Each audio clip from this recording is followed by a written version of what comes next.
warahmatullahi wabarakatuh. Ini alhamdulillah aku di rumah di Jakarta dan ini aku bersama Mawar turut berduka cita. Innalillahi wa inna ilaihi raji'un.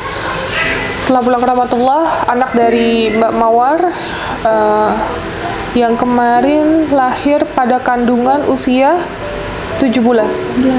8 bulan.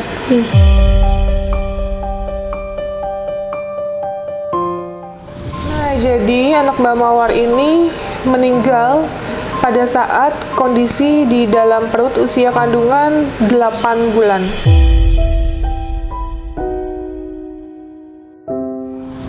Oke, nah jadi dokter mendiagnosa, ini Mbak kan bilangnya kemarin berapa bulan sama aku? Kamu kemarin bilangnya? 7 bulan sih kata pas USG-nya. Kemarin kamu ngomongnya 4 bulan sama aku. Oh 5 bulan? Iya. Terus ternyata? 7 bulan, 30 minggu mau 8. Mau 8. Nah terus lahirlah dengan cara induksi guys. Anaknya di dalam perut emang udah nggak ada detak jantung. Terus maaf banget harus diceritakan, aku juga nggak mau difitnah soalnya ada kelainan ya guys di bagian paru-paru dan juga bagian kepalanya. Ini ada kelainan ya. Ini kepala di bawah. Ini kepalanya ini rada membesar. Ini dia kayak ada kita bilang kayak bengkak gitu ya. Ada tumpukan cairan di sini. Ini tulang kepalanya yang ada diikutin yang lebih gede dari ke sini. Terus ini jantungnya. Kalau misalnya ini jantungnya udah nggak berdetak. Ini bagian jantungnya. Ini jantungnya juga ada bagian. Ini udah nggak detak juga. Terus sama perutnya juga nih. Ini perutnya ini. Tapi ini ada cairan yang penumpukan cairan. Kalau kita bilangnya kelainan itu namanya hidrops fetalis. Hidrops fetalis. Hidrops Fetalis. fetalis. Jadi janinnya itu cairan semua, penumpukan cairan di kepala, di perut. Penumpukan cairan di kepala, di perut. Gitu. Nah itu memang fatal, kelainannya letal. Makanya ini komersial udah nggak ada bayinya. Karena jantungnya udah nggak berdenyut lagi. Dan jantung udah nggak berdenyut, janinnya kemungkinan udah nggak ada lagi.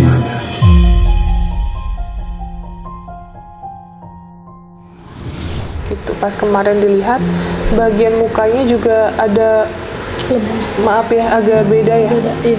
Gitu. Jadi Bagian perut juga bagian perut juga agak lebih besar. Terus mungkin ini emang udah jalannya Allah untuk adiknya tidak menderita di dunia ya Mbak ya. Itu karena kalau lahir pun sangat kasihan banget gitu.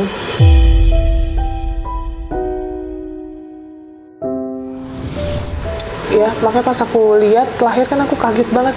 Innalillahi, aku langsung kayak shock banget. Ya itulah udah ketentuan Allah ya. Jadi sudah dimakamkan juga di daerah Legok sama Mas Arbi dan juga Ibu Lia karena waktu itu posisinya aku lagi di daerah Semarang.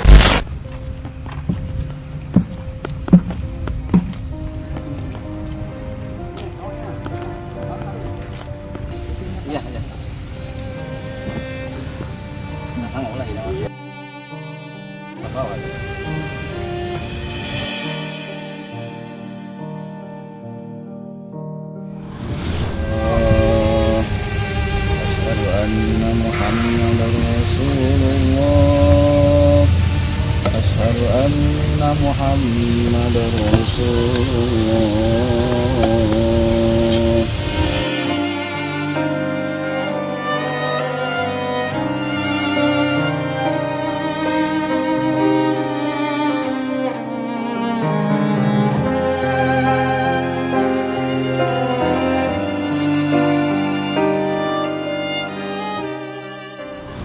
Itu dia, alhamdulillah terima kasih untuk Ibu Lia Latifah selaku dari Ketua PJS Komnas Perlindungan Anak yang sudah mendampingi Mbak Mawar dan waktu itu menjenguk ya.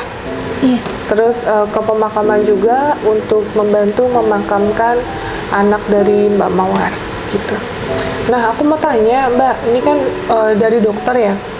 Dari dokter yang bilang pada saat kehamilan, Mbak pernah mengkonsumsi alkohol nggak? Enggak sih. Yakin? Iya yakin. Enggak.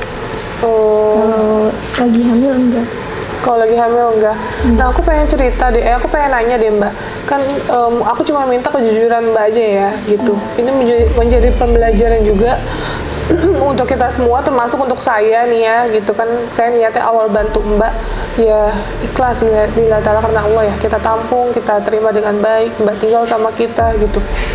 Nah, Mbak kan bilang kalau Mbak diperkaos ya sama kurang lebih 3 orang ya, katanya pada saat mabuk. Tapi Mbak menceritakan terhadap Mbak Rofiko tuh seperti apa? Beda lagi katanya. Maksudnya? Gimana Mbak? Beda lagi ceritanya. Kalau ke Teteh kan ceritanya Mbak Mawar ini diperkosa dan dia tahu kan si laki-lakinya itu. Tapi kalau pas di saat cerita ke aku di depan aku di yayasan di mes ya Teh ya, posisi Bu juga nggak hanya aku sih, ada yang Ada lain lainnya. ya. Kalau aku maaf hamil ada suaminya apa enggak? Dia Kan jawab, Mbak nggak tahu kan? iya, aku karena memang sebelumnya habis libur ya Teh ya. Terus akhirnya dia ngejawab nggak ada Mbak katanya gitu. Terus sama pacar? Bukan kata dia. Terus sama siapa? Aku tanya, dia nggak tahu. Soalnya aku lagi itu kebetulan lagi di klub sama temen cewek aku. Terus di sana aku nggak sengaja kenalan sama 3 cowok. Dan setelah itu aku nggak sadar. Aku nggak tahu diperkosa atau diapain, tapi aku sakit kata gitu.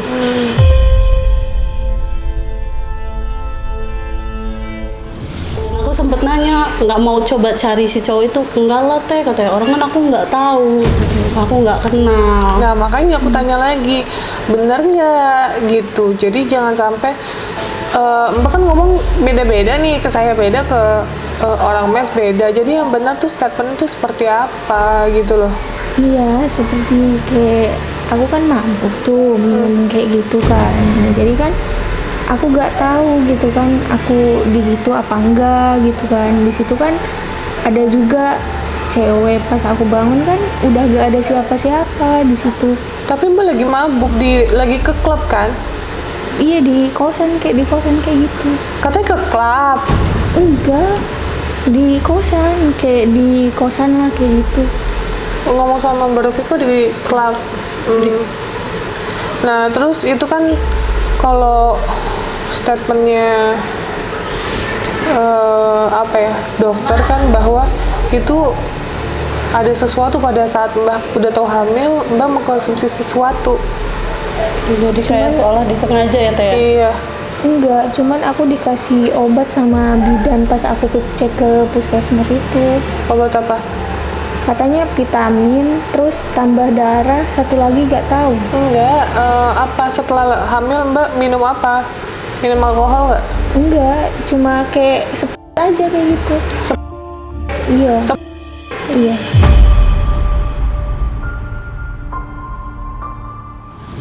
Terus soda. Iya. Oh, emang untuk sengaja ngeluarin? Enggak, aku juga gak tahu sih, nggak tahu. Terus Tapi apa aku lagi? pengen- Nanas gitu? Kalau nanas enggak sih. Tuh ya, ini menjadi contoh.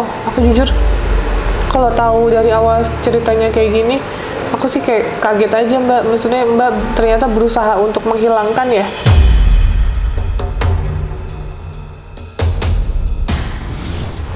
Enggak. Hah? Enggak.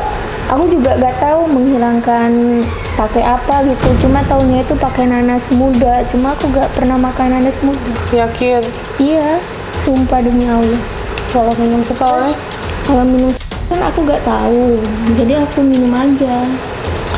ya itu guys, jadi ternyata meninggal dalam kandungannya udah lumayan lama, makanya harus segera dioperasi. Kenapa? Karena bisa keracunan ya. Jadi ibunya, jadi dari anaknya ntar lama-lama membusuk itu bisa kena membahayakan nyawa ibunya. Untung aja cepat penanganannya. Dia ke saya, dari saya malamnya dicek, besokannya dicek, terus ketahuan, langsung lah tuh kita ambil tindakan.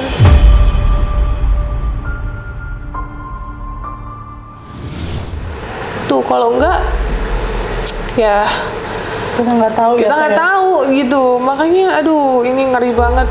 Kamu udah anak di bawah umur, nggak ada pantauan dari keluarga, ibunya juga ya kayak gitu. Aku jujur kecewa loh sama ibu kamu. Ditanya ini makamkan di mana, terus ibu kamu bilang udah di sana aja gitu ya. Iya. Kok nggak ada, aduh bener, astagfirullahaladzim. Kok nggak ada gimana gitu ya Mbak, namanya cucu. Seharusnya walaupun ibarat kata ini tidak diinginkan pun. Terus nggak maksudnya Mbak Novi maaf gitu, atau itu kan mau popi maaf kalau tidak merepotkan karena lokasi saya jauh, boleh nggak ya sekiranya ada pemakaman di sana aja dimakamkan, nggak udah makamin di sana aja itu. Ya Allah,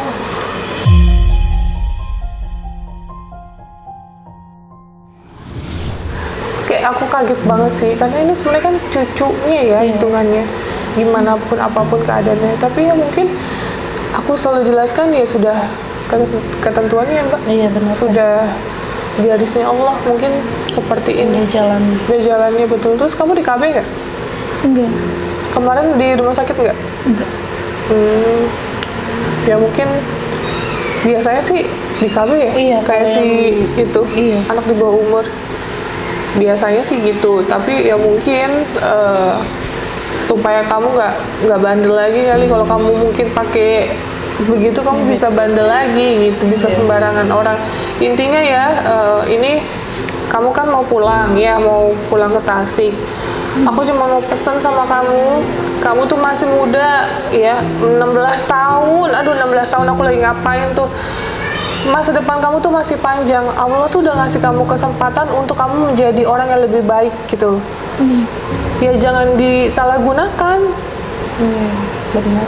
Aku nggak masalah kamu besok misalnya mau pulang, ya udah nggak apa-apa pulang gitu. Tapi ya tolong hidup kamu diperbaiki lah gitu. Bukan berarti hidup saya lebih baik dari kamu, enggak. Hidup saya juga pasti ada aja salahnya, ada aja dosanya. Tapi setidaknya tidak merugikan orang lain. Sedangkan kamu kan udah punya anak nih jatuhnya. Merugikan nggak? Merugikan, kasihan anak kamu. Apapun yang kamu lakukan, tetap yang kena adalah anak kamu. Ini beneran ya menjadi pembelajaran untuk cewek-cewek yang nonton tayangan ini. Please tolong ya, hati-hati di luar sana dalam pergaulan. Terus situasi yang ada, lingkungan juga sangat berpengaruh besar. Ya kita nggak tahu kayak lingkungan kerja ternyata ya ngajakinnya nggak bener ya Mbak gitu. Nah ini sekali lagi ceritanya berbeda-beda versinya. Kalau ngomong sama saya katanya diperkaos di kosan gitu ya, tapi sama Mbak Noviko ceritanya di clubbing, di tempat diskotik katanya gitu. Dan itu pun disaksikan sama mbak-mbak yang lain ya. Gitu ya, makanya aku pun nggak tahu ya seperti apa. Yang tahu cuman Mbak Mawar ini sama Allah yang jelas, dan sama keluarganya. Dan aku juga pesan nih sama keluarganya, tolong dijaga ini anaknya. Terus dia juga punya kakak di daerah Bekasi, tolong dijaga adiknya. Gimana pun juga ini keluarga, dituntun yang baik ya. Sekali lagi, bukan berarti saya juga baik, tapi ini sudah merugikan. Dia punya anak aja dia bingung harus kayak gimana, minum segala macam, makan segala macam. Dan feeling saya benar kata dokter, pasti ada sesuatu yang dia makan atau dia minum untuk menghilangkan bayi gitu. Nah, bukannya keluar malah dia meninggal di dalam.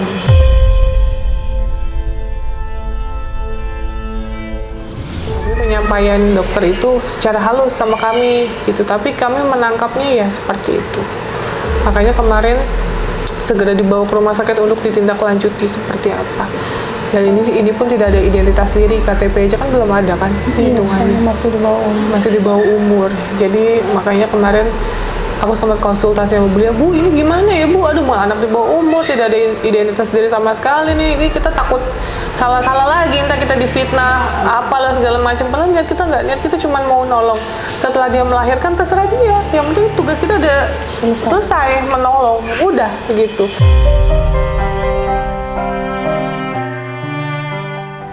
Itu aja sih pesanku. Terus ada yang mau disampaikan nggak Mbak? Enggak. Nggak mau ngomong apa-apa lagi. Terima kasih harusnya sama Ibu Lia yang udah peduli sama kamu. Terima kasih untuk orang-orang yang udah ngejagain kamu di rumah sakit, di mes, ngerawat kamu juga. Ya, harus banyak-banyak bilang terima kasih sama orang yang udah ngebantu. Etika itu nomor 1, tata krama nomor 1, sopan santun juga nomor 1. Kalau walaupun kita tidak berpendidikan tinggi, nggak lulus SMA, tetap sopan santun itu nggak ada toleransi. Orang tua mengajarkan kita dari lahir untuk menghargai orang yang membantu, bukan membantu aja. Di sekeliling kita orang yang lebih tua, masa udah dibantu nggak ngucapin makasih sama sekali.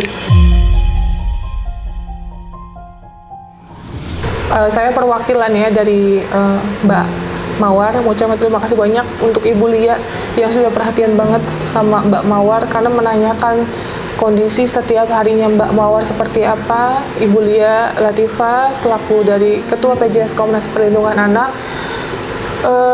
saya ucapkan terima kasih banyak beliau yang udah sangat membantu pada saat pemakaman, bahkan sampai pulang larut malam guys ya. Begitu pedulinya beliau terhadap anak-anak yang bukan memiliki masalah ya, tapi lebih cenderung kompleks lah hidupnya.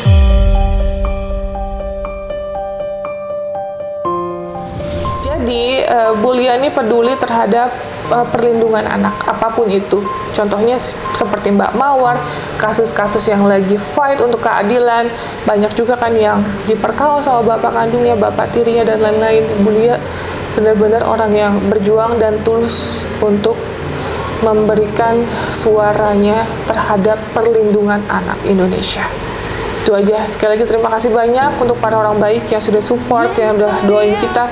Jadi Mbak Mawar nanti akan pulang ke Tasik, dan kalau saranku jangan lupa kalau main ke Jakarta ziarah ke anak kamu, nggak boleh dilupain, tetap itu anak kamu ya.